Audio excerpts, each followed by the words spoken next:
Live from Fargo and serving you on TV, online, and on the go. This is Valley News Live at 10.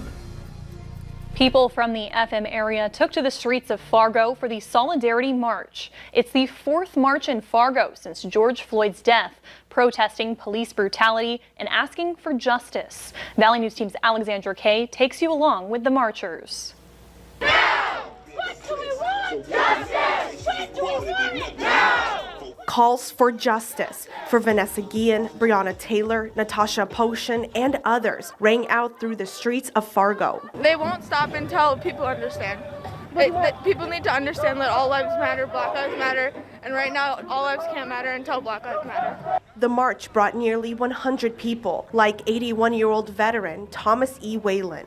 I hope it wakes some people up that it's time to take our country back, and we have a democracy and let's use it. The group peacefully marched from City Hall and rallied outside the Fargo Police Department, sharing stories from across the state. And that's why we'll continue to be here. My brother was murdered. It happened here in this state. I stand here for him.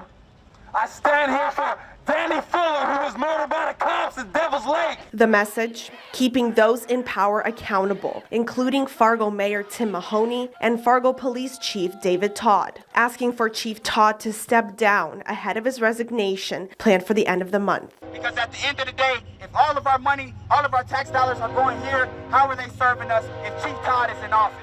Chief Todd was under criticism after releasing a heavily redacted email discussing the actions of former Deputy Chief Todd Osmondson. So I'm gonna ask y'all one more time. Why are we tired when you should be fired? Why? With support echoing from the representatives of the Native community. I am living my ancestors' wildest dreams by being here. Yeah. Thanking those who marched and asking them to take the next step by going to city council meetings to make their voices heard. In Fargo, Alexandra Kay, Valley News Live.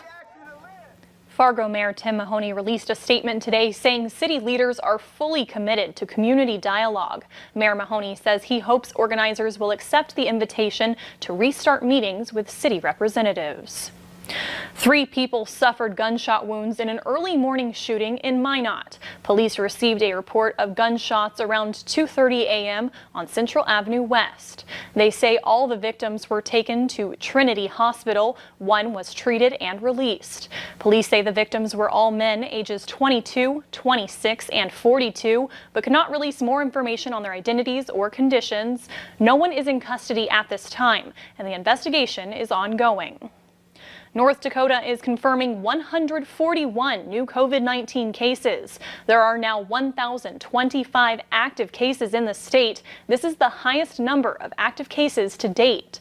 There are no additional deaths being reported. 99 total deaths have been linked to COVID-19 in North Dakota. 42 patients are in the hospital and 4,752 are listed as recovered.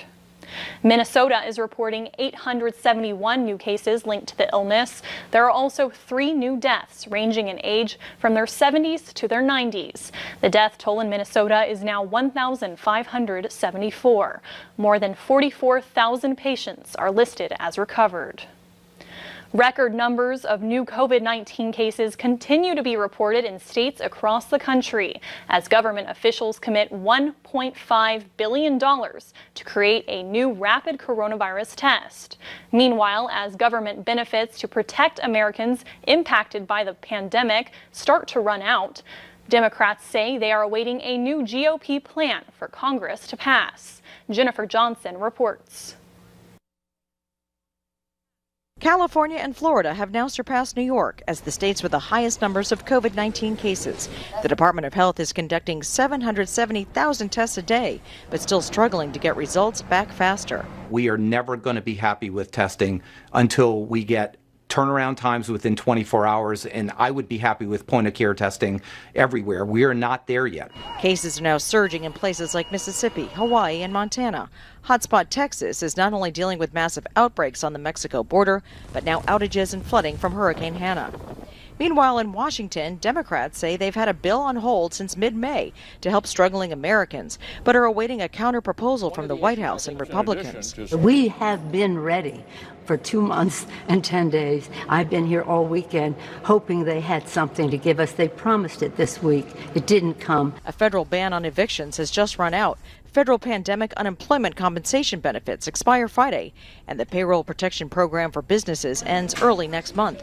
The Trump administration defends the delay. We want to make sure with the expiring unemployment insurance, we have the technical fix so people don't get paid more to stay home than they do to work, and we can move very quickly with the Democrats on these issues. White House officials say the GOP's plan will be unveiled Monday and are hopeful Congress will move fast in passing this latest economic relief bill. A Mandan man was arrested after leading officials on a high-speed chase. Around 7:30 Saturday evening, North Dakota troopers attempted to stop a stolen Chevrolet pickup on Interstate 94 westbound, but it took off.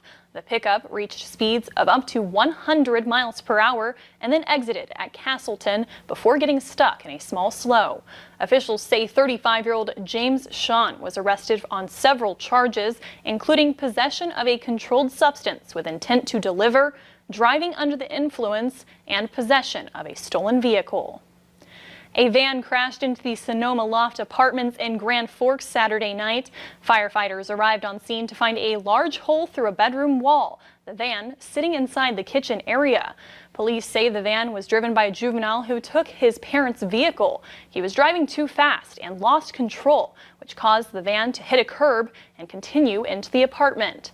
Officials say no one was home at the time and no one was hurt. The juvenile was arrested for DUI, for being an unqualified operator and reckless driving. A 62-year-old Mandan man is dead after his motorcycle spun into a ditch and overturned yesterday.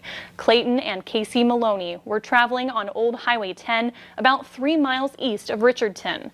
The motorcycle didn't turn properly and entered the ditch. Clayton Maloney was pronounced dead. Casey Maloney was transported by helicopter to Bismarck's Sanford Hospital with non-life-threatening injuries. Neither of them were wearing helmets. The North Dakota Highway Patrol investigates and reconstructs dozens of accidents every month. However, a new set of eyes from the sky are helping to assist in the crash investigations. Troopers use a total station surveying system that manually maps the crime scene on a two-dimensional grid. Drones will allow them to analyze and recreate a crash scene with more pictures and better visuals. It uses photogrammetry to essentially create a scale diagram that we can use later on for measurements or kind of look at the crash after the fact. Troopers say the drones will also help keep them off of the road and safer while on scene. They also hope the drones will be fully implemented by the end of the year. After more than a decade, the Turtle Mountain Band of the Chippewa Indian Tribe's buffalo herd has returned to the Buffalo Park on the reservation. The herd had to be relocated to an alternate field north of the reservation due to overgrazing concerns and noxious weed that could be dangerous to their health. Now, different members of the herd will be phased in and out of the park to avoid overgrazing again. People can now see our buffalo herd when you drive by on our main road running right through the center of this reservation. And it was an awe-inspiring sight, you know, to see these buffalo. Over the summer, all of the buffalo will return to the original park, but not at the same time. You can see the buffalo off of Highway 5 as you drive toward Belcourt.